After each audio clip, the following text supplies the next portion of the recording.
Hi guys, I am Coach Tiffany. Today I'm coming to talk to you guys a bit about protein. That's a common issue that we get with clients coming into the program. They're just not sure how to hit their protein goals without killing their other macros, so their carbs and their fats, or without going over calories. Sometimes they've never had a protein heavy diet before, and just the idea of increasing their protein can be overwhelming. So I kind of want to give you some ideas on how to navigate those situations and to be able to find those protein sources on your own. So let me get this pulled up. There we go. So now I've got the comments over here. Hi, Linda. Glad to see that you are on the call.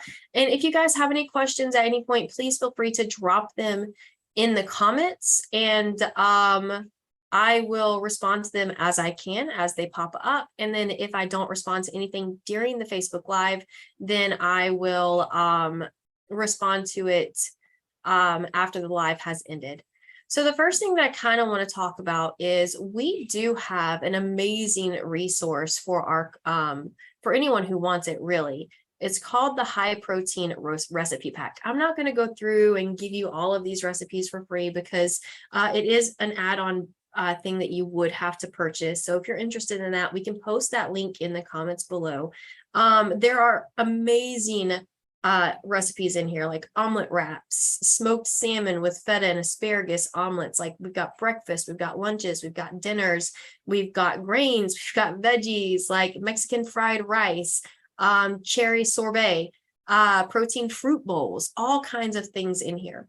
The question that we get about this is our high protein pack P2 friendly?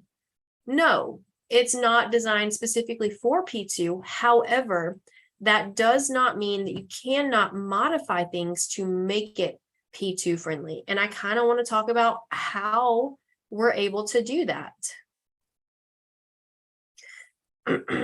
Somehow or another, I got popped out of the live on here. So let me pull that back up so I can monitor those comments. I just want to make sure. Oh, there it is. Got it. Hi, Joan. Thank you for sharing that link. So Joan has already shared the link to our protein recipe pack, but I want you to have more resources than just that one resource whenever you are trying to find your protein sources. So I actually have a bunch of different things that I personally use, and I thought that I would share that with you. So I'm going to share my screen here and see if you guys can see this. Okay, so here we go. All right, so here is one option. This is just Pinterest. So what I do is, if there's something that I know that I want to eat, or I'm trying to meal prep, I might come in and I might say high protein, low calorie meals. As you can see, I already have that in there. The issue is that you're going to get a ton of options, and most of them are blog posts and they don't take you straight to the recipe. But this is good if you do like using Pinterest. You've got things like high protein food list. The downside to something like this high food protein list or high protein food list is it gives you the protein raw, but it doesn't give you the other macronutrients to go with it. So I want you to learn about the macro ratios. Like, for example, salmon. Salmon is a fantastic source of protein, but we also know that it has fat. Chicken breast, not a lot of fat, tons of protein. Tenderloin steak, again, there can be some fat to that. Tuna, there's going to be fat to that as well. It's all about finding that balance. So here's your animal sources, and then here you have like some dairy sources, and Greek yogurt, cottage cheese, mozzarella. Those are all fantastic sources of protein, but they're also going to have carbs. And depending on the type that you buy, it may also have fat in it as well. So it's all about looking at those nutrition labels, kind of getting familiar with what are higher in carbs, what's higher in fats, and learning how to balance that throughout the day in your own personal life. There's also some beans and stuff down here. So it's not just meat and dairy. Your vegetables have protein as well. So just something to keep in mind. It doesn't have to be a protein source. So one thing that I recently did with my with Pinterest was I really wanted air fried chicken. So I did this and I scrolled through and I found a recipe and I tried it and it turned out really good. So it's really good if there's a specific recipe that you're wanting to do. So Pinterest can be great in a pinch, especially if you know of the things that are higher in protein that you enjoy eating. Another one that I love is Instagram. So here, this is someone that I follow on Instagram. This is the Calorie Deficit Queen, and she posts some amazing recipes. Like right here, 260 calorie lunch prep, high protein, low calorie queso. Here is a dessert that she shared, and she shares how to make it, what the calories are. And again, you can always make changes to any of your foods that you are making based off of someone else's recommendation. For example, if you have an allergy, what is something that you usually use when you're cooking to substitute for something? So eggs, for example, if you have an allergy to eggs, what can you substitute in a recipe that calls for eggs? Well, usually you can do like flax, right? Flaxseed is a great substitute for eggs. You just have to mix it up and make it to the comparable amount of eggs that you have to use. So Instagram can be a fantastic source for recipes. So this one is just recipes. Look, she even has donuts on here. 8 grams of protein, pumpkin donuts. Air fried tacos, 103 calories, 14 grams of protein. So that's great to see. And then here's a meal prep blog that is on Instagram. Again, showing you different foods, different varieties. Again, this is not going to fit everyone's macros. So if someone uses, let's talk about ingredients. Let's say that she has, I don't really see anything with a lot of oil, but let's say that she puts a lot of butter on the potatoes that she has here. What can you do to reduce, to make that fit your macros better? You can reduce the butter. You can eliminate the butter altogether and, season it with a little bit of chicken broth or vegetable broth, something like that, just to keep it moist while it's cooking and keep it soft. And then whenever it's done, you can put a tiny bit of butter on your serving specifically. There are all kinds of workarounds to where you can minimize your fats and your ingredients to make things more macro friendly overall. I wanted to show you this YouTube channel here. So again, social media can be your friend, guys. This is Chef Jack Ovens. He has low calorie meals. He gives you the instructions on how to do it. If you're someone who's struggling with doing meal planning and you want someone to help you create a meal plan, then this is something to look at. Look through his recipes and say, I like this recipe. I like this recipe. I like this recipe. I will try these recipes. And if I like them, great. If I don't like them, now I know I don't like them. And again, same thing. If, let's see, best ever roast potatoes, creamy garlic mushroom sauce. So play around the ingredients. Don't be afraid to swap ingredients out. An example of this would be if something calls for chicken thighs. Chicken thighs, maybe it doesn't fit in your macros for the day. So what can you swap that out with? Okay, well, you can just do chicken breast instead of chicken thighs. There's nothing saying you have to do the thighs. Just make sure you're adjusting the cook time so that your chicken breast does not dry out. Chicken thighs are a lot more forgiving than chicken breast is. Sometimes those small swaps can really add up and make your food more delicious and make you more likely to stick to a deficit or a diet. Here's another one that I wanted to show you guys. Skinny Taste. This is a great place to look for recipes. She has it broken down by breakfast, lunch, dinner, special diets, travel, meal plans, cookbooks.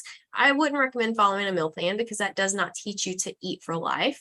Whereas you can look on here and you can say, oh, look, salad. Wow, I've never thought about having a salad like this. Maybe you're tired of the same old salad, right? Different recipes for different kinds of things. And again, you can even make more swaps to the stuff that she is making here to make them more calorie friendly. So maple roasted butternut squash. So if she has like maple syrup in there, you can half how much that you use. It's still going to have the flavor. It just might not be quite as indulgent. You can reduce how much butter or oil or anything like that goes into the dish. Now for protein specifically, I did want to talk a bit. I did see a Instagram post. What is the name of them? I wanted to kind of talk about it and I forgot to pull it up. But you know what, let's do this. Foods high in protein. Let's see, let's pull this up and look at it. So this has all kinds of different ideas on there, but I would rather see something with a specific breakdown for you. So protein rich foods, here we go. I still don't think this is a very good protein rich thing because it has peanut butter on there. And as we know, peanut butter, yes, it has protein in it, but it also has a lot of fats. So I would be a critical thinker whenever you're going through things like this. Ask yourself, is this really a good source of protein whenever I compare it to the other macros? In the email that was sent out, and I'm going to stop my share here, we kind of talked about what to do whenever you're going through a grocery store and you want to experiment with branching out or learn more. I suggest that you actually go to your local grocery store. You walk through the deli section where all the meats and everything are, and look at the labels. Most of your grocery stores are going to have labels on your chicken and your pork and your fish. You're going to have labels that you can kind of look at. I like for my protein to my fat ratio to not exceed 50%. So what I mean by that is if there's 10 grams of fat in a product, I want it to have at least 20 grams of protein, especially if it's like my main source of food. If it's a side item, then it's not quite as big. I'm probably not going to have such a large serving of it. I can make it fit and I can work around the fat a little more. But for my primary source of protein, an example of this is steak. Some steaks can have an equal amount of fat as they do protein, or maybe even a little more fat than they have of protein. Things like that are things that you're going to want to minimize and not have on a regular basis. There are cuts of pork. There are Canadian bacon. Actually, if you go to where all the sandwich meat and everything is, generally there's Canadian bacon. They're the little circles, and it's very high in protein and very low in fat, and it tastes amazing on like a breakfast sandwich. You've got egg white products that you can usually find in the grocery store. So I would just take some time, not going into grocery shop, but going in just to look at things and seeing what you notice about the nutrition labels, seeing, oh, Linda, I'm so glad you like the social media resources. And, you know, doing a quick search is a fantastic way to just expand things, because we get into this rut when we're eating, and we tend to eat the same things because we're dieting, right? And after a while, that becomes boring. That's not realistic. And it becomes very, very hard to adhere to eating the same thing over and over and over again. I can eat the same thing. Absolutely. I can meal prep for a week, but the next week I need something new. I can't do chicken and rice and broccoli every day for the rest of my life. It's just not feasible. It's not enjoyable. And you can only change up the seasoning so much. So experiment with your food. And again, going back to the grocery store, look through the grocery store, compare the items, ask yourself what kind of foods you would typically buy, and look and see if there is something that is similar that would work in that recipe that you're thinking about making that could be higher in protein with less fat. Ground beef is a great example of this. So ground beef, as we know, we've got chuck, we've got Angus, we've got extra lean, we've got our, 80%, 75%, and then you've got the 93%. The leaner it is, the more expensive it is. However, you also have other things that can be a little less expensive than that ground beef, like ground turkey or ground chicken. Sometimes those are a better price option, and it's going to give you a similar taste at the end of the day with that meal.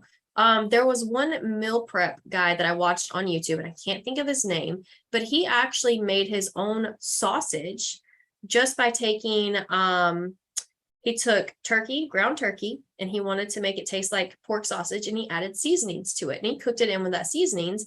And realistically, the seasonings were able to transform that ground turkey from blob plain ground turkey to tasting more like actual sausage. And whenever you're having like a breakfast dish or maybe an Italian inspired dish, then you might want more of that sausage flavor. So finding out what seasonings can help you achieve that flavor that you're looking for can help you choose those proteins that are a little bit leaner, knowing that you're going to get that ultimate taste that you want as well.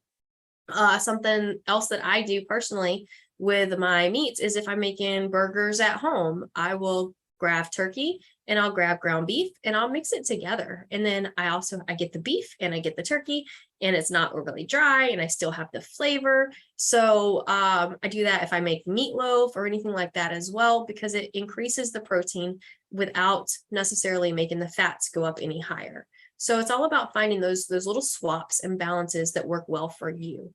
And then the other thing that I can say here is be creative. If you know that you're struggling with protein and you're also someone who really likes dessert, how can we make those two mesh, right? What desserts can we make that are high in protein? Yeah, there's always the Greek yogurt with the protein powder. There's always the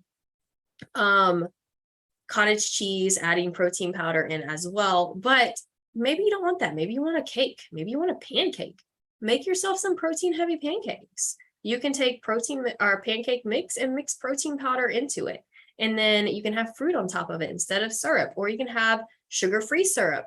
There's all kinds of swaps that you can make to make something that's traditionally considered a treat or too much carbs or too whatever heavy fit into your macros a lot easier. And at the end of the day, it's all about trying to find that balance between the foods that you really enjoy, the foods that you're craving, and also sticking to your goals and being true to yourself.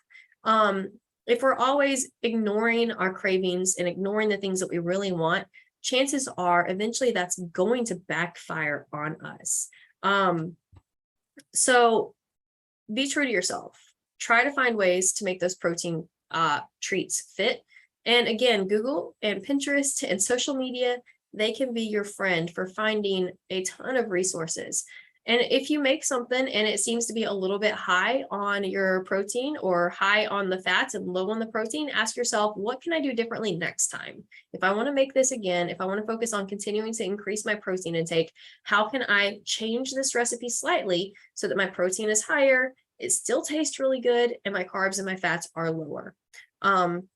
Hopefully this is helpful for you guys. Let me know if you have any questions. And if you have anyone that you follow on social media that you really love their recipes or anything like that for, feel free to share them with everyone. Again, we do have that high protein recipe pack, and that can be really, really beneficial. We've tried several of those recipes and they're really good. There is like a pancake recipe on there.